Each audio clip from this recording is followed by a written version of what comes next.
D'où venons-nous? Pourrions-nous? J'ignore de le savoir.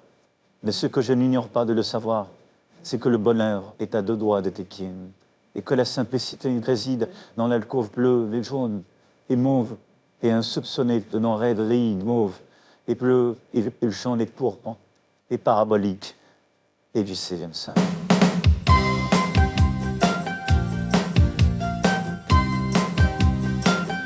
L'hémorragie de tes désirs s'est éclipsée sous la joue dérisoire du temps qui se passe, contre duquel on ne peut rien. Être ou ne pas être, telle est la question sinusoïdale de l'anachorète hypocondriaque.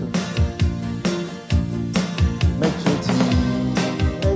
dis que le bonheur est irréductible, et je dis, et il dit que ton espoir n'est pas si désespéré, à condition d'analyser que l'absolu ne doit pas être annihilé par l'illusoire précarité de nos amours destitués, et vice-versa. Et vice-versa.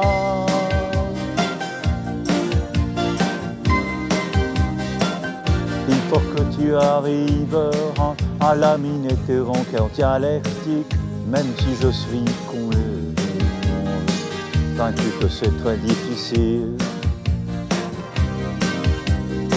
Mais comme moi, dis-toi qu'il est tellement plus mieux d'éradiquer les tentacules de la déréliction. Et tu deviendras clair.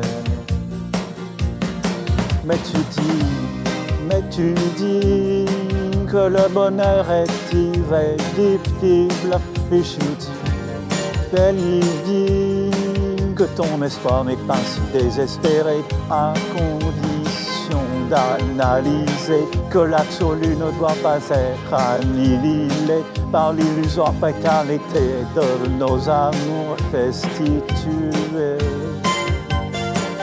et vice-versa, et vice-versa.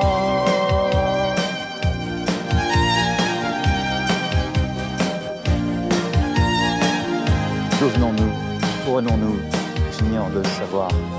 Mais ce que je n'ignore pas de le savoir, c'est que le bonheur est à deux doigts de tes pieds, et que la simplicité réside dans l'alcôve bleue et jaune et mauve, et insoupçonnée de nos rêveries mauves et bleues et jaune et pourpre et parabolique et vice-versa.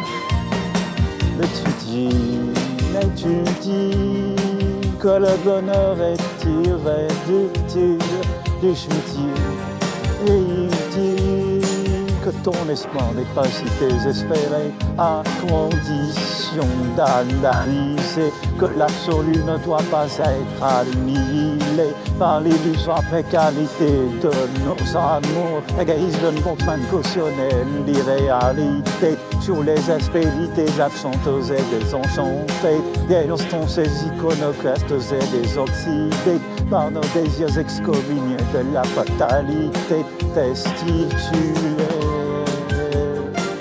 Et vice-versa, et vice-versa.